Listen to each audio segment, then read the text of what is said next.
医生拿起手术刀在患者的身上轻轻一刮，就看到黏糊糊的固状物体出现，众人都被这东西弄得背后发凉。这可不是什么高级的护肤品，而是患者的表皮纤维组织。眼前一息尚存的患者，皮下肌肉骨骼清晰可见，而且病情还在不断的恶化。这种情况连专家也是始料未及，会发生这样的惨剧，完全归功于一场惨绝人寰的空难。民航飞机遇上强气流，拥有狗头保命的乘客都系上了安全带，唯独有一位乘客神情惊恐，势必要逃离机舱。出现这个情况，空姐急忙上前劝解，哪曾想男人突然杀个回马枪，他的皮肤竟以肉眼可见的速度开始溃烂。同时一口82年的老痰吐向空姐。听到众人的尖叫，手欠的驾驶员在第一时间打开机舱门查看，所有人似乎感染了某种病毒，同一时间他们都在迅速的枯竭。就在驾驶员转身要向机长汇报时，他自己也出现了异常。惊掉下巴这次用到他身上极为贴切。由于机长在事故发生前开启了自动驾驶模式，所以1年以后飞机又回到了起飞的机场。飞机突然的返航立刻引起相关部门的关注。详细观察过4周以后，科研人员全副武装地进入机舱查看。进入飞机的一刹那，科研人员还以为飞机在空中遇上了白骨精，所有乘客只剩一具白骨，血肉融化满地。意识到事态的严重性，很快就成立了专办疑难杂症的专案组。随后他们就接到有心之人的举报，飞机遇难时看到有可疑的人一直在盲盒仓库附近徘徊。本着宁可错杀1000也不肯放跑一个的原则，大壮和小美立刻前去调查。刚赶到现场，两人就在垃圾箱里发现不该出现在这里的化学氨气。之后两人分头行动，体验了疯狂开盲盒的感觉。不久后，小美在一间仓库里找到许多实验用的小动物和仪器，大山也在不远处的搜寻中。看到对面的仓库突然有人出现，神秘人看到大山地毯式的搜索，神色慌张，拔腿就跑。本能的反应，大山马上紧随其后。经过一番追逐，大山即将要追击到对方，而就在这时，神秘人突然停下，掏出手机启动了周围的炸弹。Hands in the air!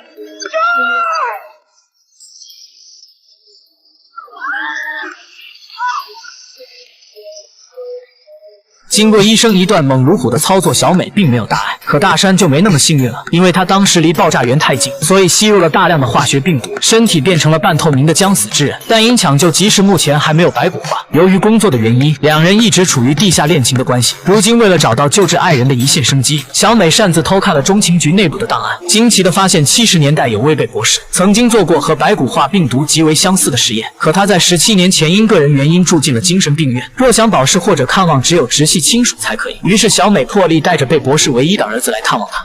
Dr. Bishop, special day. You have a visitor. Hello. I knew someone would come. Eventually.